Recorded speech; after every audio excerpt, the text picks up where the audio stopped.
Selamat malam, saudaraku. Shalom. Saudaraku yang dikasih Tuhan, ketika kita mau melihat kehidupan kita yang sudah lalu, khususnya satu hari ini, maka kita sampai kepada kesimpulan bahwa segala sesuatu yang kita raih, yang kita dapatkan, seringkali tidak kita raih dengan mudah. Kita harus berjuang untuk mendapatkannya. Sehingga saudaraku, dalam segala keadaan kehidupan kita, mari kita berjuang dalam kehidupan kita bersama dengan Tuhan. Saudaraku, malam ini mari sejenak kita membaca dan merenungkan firman Tuhan. Tuhan, biarlah di dalam kami merenungkan firman Tuhan malam hari ini, kami mendapatkan kekuatan dan penyertaan Tuhan, sehingga kami terus berjuang di dalam kehidupan kami sehari-hari. Amin. Kejadian pasal 41 ayat 40 bagian A. Engkaulah yang menjadi pemegang kuasa atas istanaku, dan seluruh rakyatku diatur oleh perintahmu.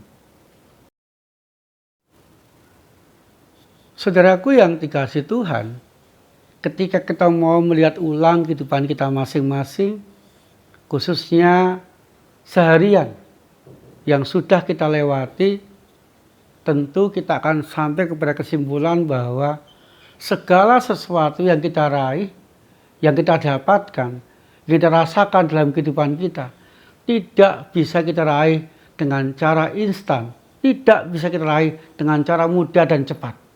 Semuanya membutuhkan perjuangan, dan lebih membahagiakan lagi ketika kita berjuang bersama dengan Tuhan. Saudaraku yang dikasih Tuhan, ayat yang kita baca tadi merupakan perkataan atau perintah Firaun kepada Yusuf. Engkaulah pemegang kuasa istanaku, dan seluruh rakyatku mengikuti aturan dan perintahmu. Artinya saudaraku, pada waktu itu Yusuf diangkat oleh Firaun menjadi penguasa kedua di bawah Raja Firaun. Saudaraku dikasih Tuhan, suatu pencapaian yang luar biasa yang dialami, yang diraih Yusuf. Tetapi pertanyaan saudaraku, apakah pencapaian itu diraih dengan cara mudah, instan dan cepat? Tidak, saudaraku. Yusuf harus mengalami sebuah perjalanan yang sangat panjang, melelahkan, dan penuh penderitaan. Saudaraku yang dikasih Tuhan, perjuangan yang sangat panjang dan melelahkan dimulai ketika Yusuf harus mengalami penderitaan di saat ia dijual saudaranya kepada seorang saudagar, dan saudagar itu membawa Yusuf ke negeri Mesir. Di negeri Mesir, saudaraku, Yusuf dijual kepada seorang pegawai istana yang bernama Potifar. Saudaraku, walaupun dia menjadi seorang hamba, seorang budak, Yusuf tetap taat kepada Tuhan, tetap melakukan yang terbaik. Dan akhirnya Potifar pun mempercayakan seisi rumahnya untuk dikelola oleh Yusuf. Tetapi saudaraku, ketika Yusuf sangat baik dan nampak luar biasa, maka dia dituduh, difitnah oleh istri Potifar. Dan akhirnya Yusuf dimasukkan ke dalam penjara. Derita dalam penjara, saudaraku, tidak membuat Yusuf berhenti untuk berjuang, mentaati dan melakukan kehendak Tuhan. Di penjara, ia tetap taat pada Tuhan, berbuat baik kepada semua orang.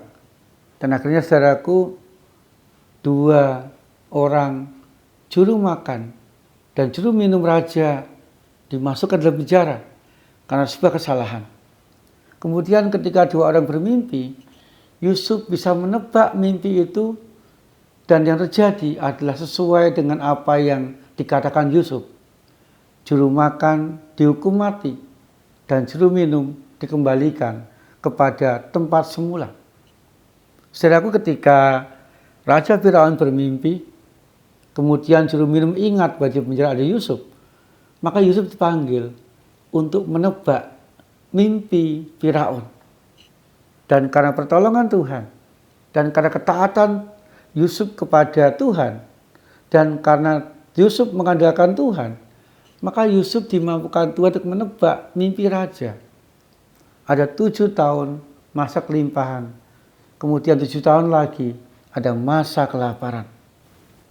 Mendengar jawaban Yusuf, Raja Firaun percaya kepada Yusuf, saudaraku, dan mengangkat Yusuf sebagai penguasa kedua, menguasai istana, dan seluruh rakyat Mesir akan mematuhi apa yang dikatakan Yusuf.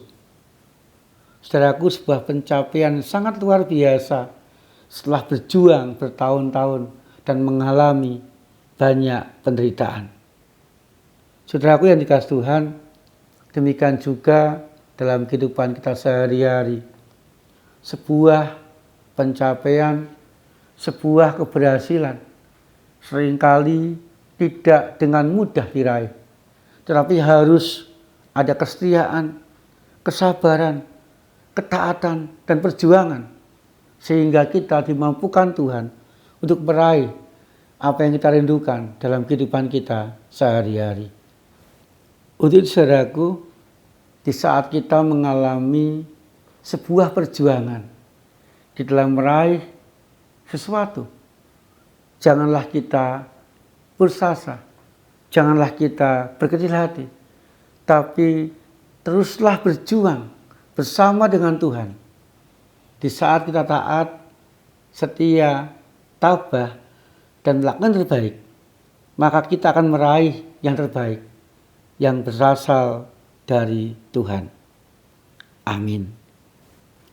Saudaraku yang dikasihi Tuhan, mari kita mengakhiri renungan malam ini dengan berdoa. Tuhan, kami mengucap syukur untuk pendampingan-Mu, cinta kasih, dan kekuatan-Mu di saat kami harus berjuang meraih yang terbaik. Kami rindu biarlah pendampingan-Mu itu membuat kami menjadi orang-orang yang setia, tabah, dan melakukan yang terbaik, sehingga kami berhasil. Tuhan, malam ini kami berdoa biarlah Tuhan menyembuhkan saudara kami yang sakit. Kami juga berdoa biarlah Tuhan mendampingi agar rekan-rekan kami yang bergumul, yang punya masalah, tetap tabah dan setia menjalaninya. Di dalam nama Tuhan Yesus Kristus kami berdoa. Amin. Selamat beristirahat dalam perlindungan Tuhan, saudaraku.